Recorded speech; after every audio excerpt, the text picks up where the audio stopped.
As we all knows, the meaning of Choose or Die is चुनो या मरो। Recently Netflix पे release choose और डाई मूवी मैंने देखी है, जिसका कॉन्सेप्ट मुझे काफी ज्यादा पसंद आया है because I like death game movies. तो ये कुछ उसी टाइप में है और बहुत ही ज्यादा इंटरेस्टिंग कॉन्सेप्ट के साथ में है। आपको जरूर पसंद आएगी, वीडियो को एंड तक जरूर देखिएगा। मूवी थ्रिल और सस्पेंस से भरी हुई है और बात करें मूवी के ओवरव्यू की तो एक नॉर्मल लड़की जो कि अपनी संघर्षपूर्ण जिंदगी जी रही होती है, वो पैसों के लिए एक श्रापित गेम के चक्कर में कैसे फंस जाती है और कैसे वो इस गेम को कंप्लीट करती है, सबसे बड़ी बात किस कीमत पे करती है, यही हम इस वीडियो में देखने वाले हैं। मूवी की शुरुआत में एक फैमिली दिखाई जाती है जिसमें लॉरा अपने बेटे पर काफी गुस्सा कर रही होती है, उसे डांट रही होती है। वहीं एक दूसरे रूम में लॉरा का हस्बैंड हेल उन्हें छुप कर देख रहा था और ऐसा लग रहा था जैसे कि वो अपनी वाइफ या किसी चीज से बहुत ही ज्यादा डरा हुआ है। फिर हेल अपने डेस्कटॉप के पास जाता है जहाँ हम देख पाते हैं कि वो एक गेम खेल रहा था जिसका नाम कर्सर है। गेम ऑन होता है और स्क्रीन पर एक सवाल आता है जिसका जवाब देने पर हेल के टेबल पर एक बियर बॉटल आ जाती है और ये देखकर हेल काफी ज्यादा शॉक्ड था और जब वो बियर की बॉटल को उठाता है तो उस पर लिखा था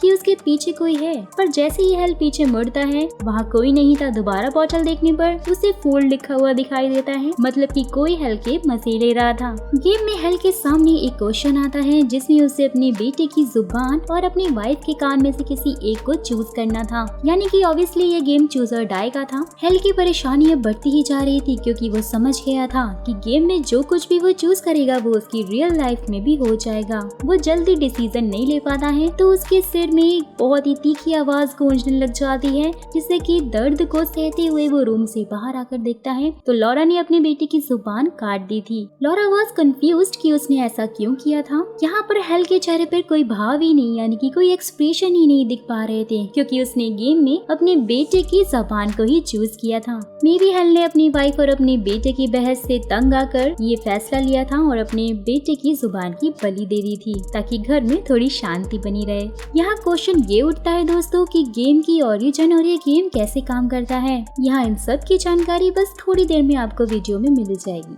सीन 3 महीने आगे शिफ्ट होता है और एक बड़ी सी कंपनी जिसका नाम किस्मत है, वहाँ पर हम कायला को साफ सफाई करते हुए देखते हैं। वहाँ उसकी बॉस हमेशा कायला के साथ पूरे क्लीनिंग स्टाफ को काफी खरी खोटी सुनाया करती थी। तो बॉस की डांट सुनने के बाद वो अपने दोस्त यानी कि आइजैक के पास में जाती है और हम देख पाते हैं कि आइजैक एक गेम डेवलपर है जो कि अपने नेक्स्ट प्रोजेक्ट पर काम कर रहा था।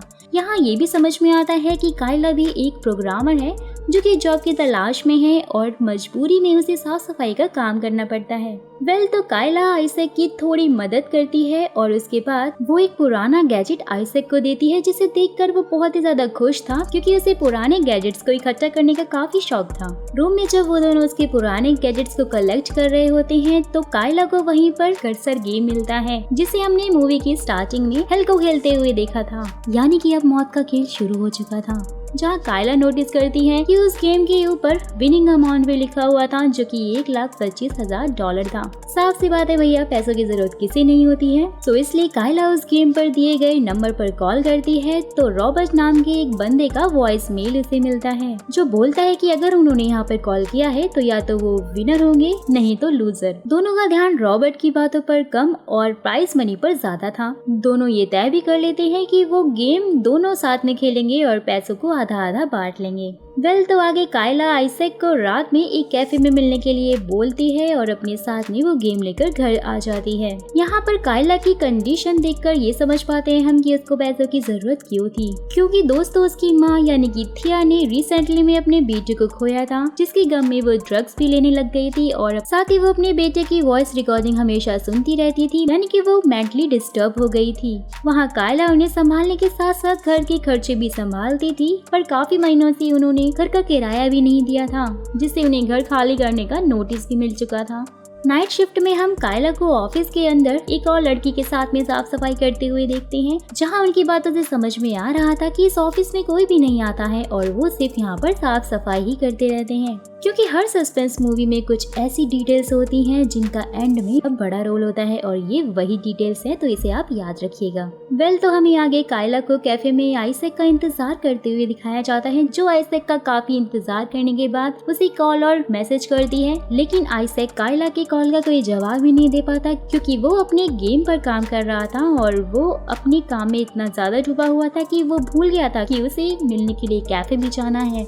जहां आइजैक के ना आने पर कायला उस कर्सर गेम को अकेले ही ऑन कर लेती है। गेम ऑन होते ही लेवल 1 में उसके सामने 2 ऑप्शन आते हैं, जिसमें उसे कॉफी या केक में से किसी एक को चूज करना था। जहां कायला नोटिस करती है कि उस कैफे के मेन्यू में भी सिर्फ 2 ही चीजें लिखी थी, कॉफी और केक, जबकि मेन्यू में तो बहुत कुछ होना चाहिए था।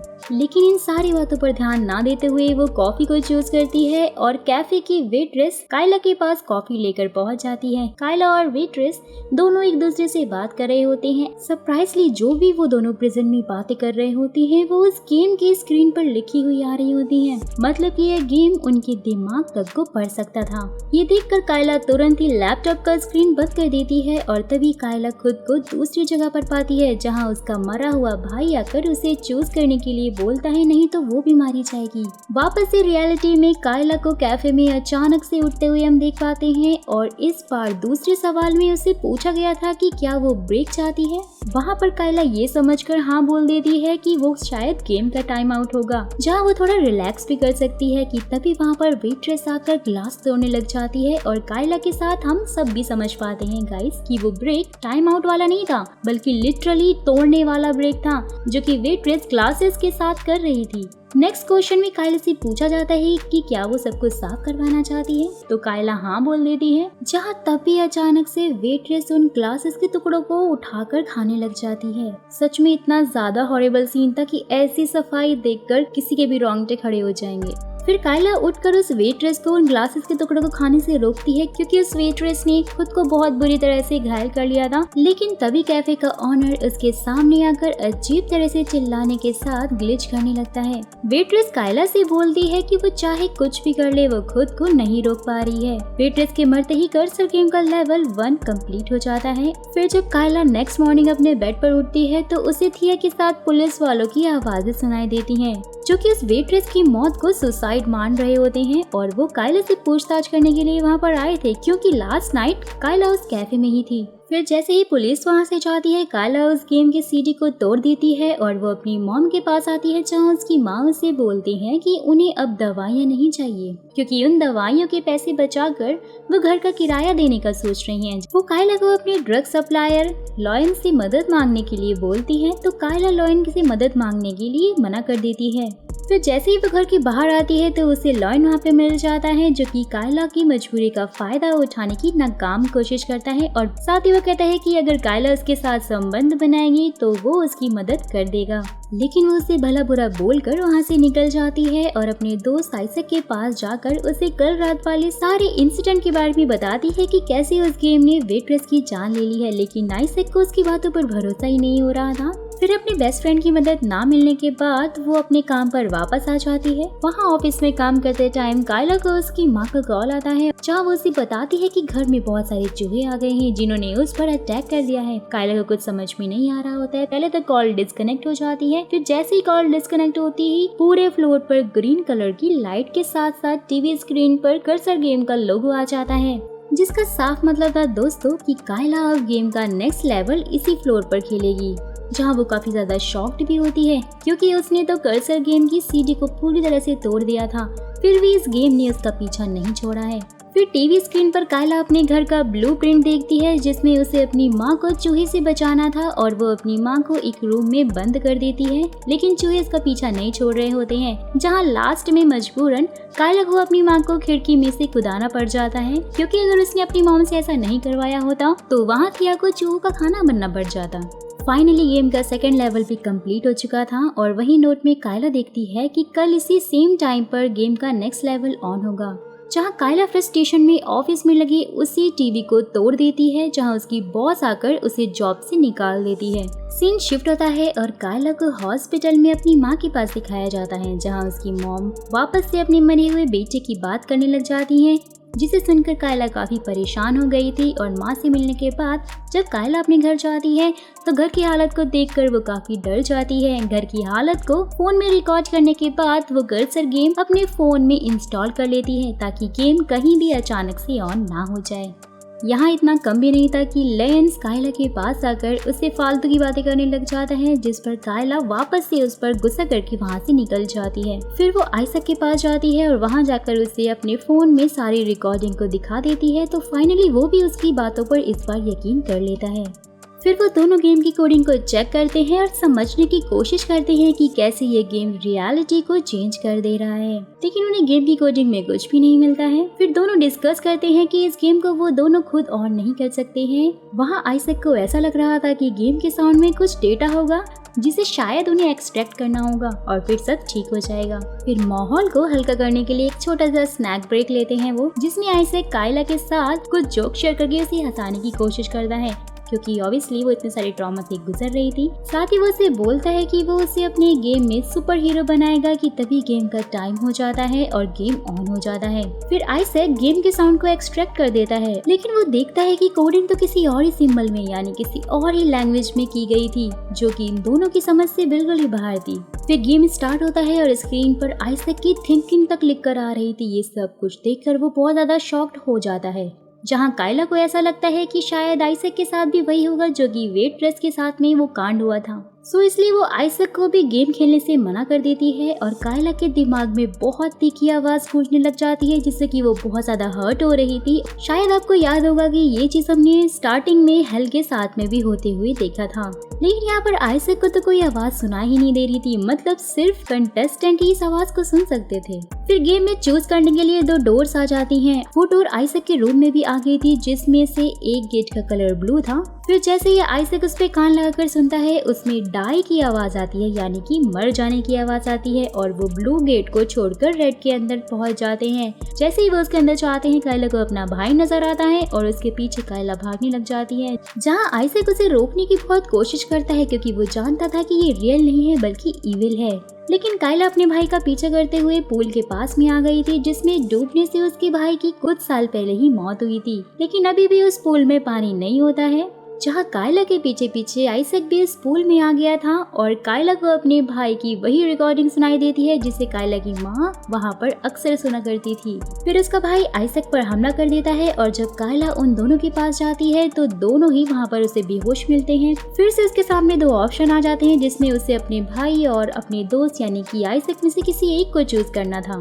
वहाँ कायला अपने दोस्त को चुनती है, क्योंकि वो समझ गई थी कि ये रियल में उसका भाई नहीं है बल्कि ये कोई इविल है। फिर अचानक से उसके इविल भाई को होश आ जाता है और वो कायला पर हमला कर देता है और अपने बचाव में कायला की जान से मार देती है, जिससे सब कुछ नॉर्मल हो जाता है और हम आइजैक और कायला को उनके रूम में देखते हैं, जहाँ कायला फिर आइजैक को बताती है कि उसके भाई को पानी से बहुत ज्यादा प्यार था। वो अक्सर उसके साथ पूल के पास जाता था, लेकिन एक दिन जब कायला का ध्यान उस पर नहीं था तो उसका भाई पूल के अंदर डीपर साइड में चला गया था, जिससे डूबने से उसकी मौत हो गई थी। वहाँ कायला को किसी ने उसके भाई की मौत के लिए ब्लेम नहीं किया था, लेकिन कायला के अंदर अभी भी वो गिल्ट है कि शायद उसके भाई की मौत उसकी वजह से ही हुई है। यहाँ इसी बात का फायदा उस गेम ने उठाया है और कायला के हाथों ही उसके भाई को मरवा दिया है। ये सारी बातें होने के बाद फिर आइजैक भी बताता है कि पहले बच्चे लैंडलाइन से गेम खेला करते थे, पर फोन बिल ज्यादा होने की वजह से पेरेंट्स ने उन्हें फोन से दूर कर दिया था, लेकिन बच्चों ने फोन को हैक कर लिया था, जिससे कि वो गेम तो फ्री में खेल पा रहे थे, लेकिन इस हैकिंग की वजह से वो एक दूसरे के बारे में भी पता लगा सकते थे। जहां इसी ट्रिक की मदद से आइजैक ने गेम वाले नंबर से एक लोकेशन का एड्रेस निकाल लिया था, जहां मे भी इस गेम का हेड ऑफिस हो सकता है। फिर दोनों एक लोकेशन पे पहुंच जाते हैं तो उस पुरानी बिल्डिंग में कोई भी नहीं होता है, जहां उन्हें रॉबर्ट की वॉइस रिकॉर्डिंग मिल जाती है, जो कि शुरू में उन्होंने कॉल पर सुनी थी। वहीं पड़े हुए वायर्स का पीछा करते हुए जब वो दोनों अंदर जाती हैं तो सामने उन्हें एक टेबल पर टूटा हुआ डेस्कटॉप, बहुत सारे डॉक्यूमेंट्स और उन्हीं सब के बीच में एक कीबोर्ड की कीज मिलती हैं, जिन पर वही अजीब से सिंबल बने हुए थे जो कि उन्हें गेम के साउंड डेटा में मिला था। ये सब कुछ देखकर ये समझने में देर नहीं लगती है कि गेम को यहीं पर बनाया गया था। फिर वही हम फेरीमैन का नाम भी देखते हैं, जिससे हम ये समझ पाते हैं कि इस गेम को बनाने में कोडिंग के साथ साथ रिचुअल की मदद भी लगी है, क्योंकि इतना खतरनाक गेम किसी रिचुअल के बिना तो बन ही नहीं सकता था। फेरीमैन के बारे में अगर आप नहीं जानते हैं तो मैं आपको यहाँ पे बता दूं कि ये लोग आत्माओं की ट्रांसपोर्ट का काम करते हैं, जिसमें वो आत्माओं को हमारी दुनिया से लेकर आफ्टर लाइफ में जाते हैं। लेकिन ये इतने ज्यादा बुरे और इविल होते हैं कि आत्माओं को बीच में ही बहुत ज्यादा टॉर्चर करने लगते हैं। So come back to the movie. वहीं ढूंढते ढूंढते गेम की पहली सीडी यानी कि बीटा वर्जन उन्हें मिल जाता है, जिसे प्ले करते ही उन्हें गेम के क्रिएटर यानी कि बीक ये बताता है कि जब उसे इस कर्स के बारे में पता चला था तो उसे इस कर्स की शुरुआत कैसे हुई इसके बारे में कुछ भी पता नहीं था, लेकिन वो कर्स का मतलब जानता था कि इसका मतलब किसी को तकलीफ देना होता है।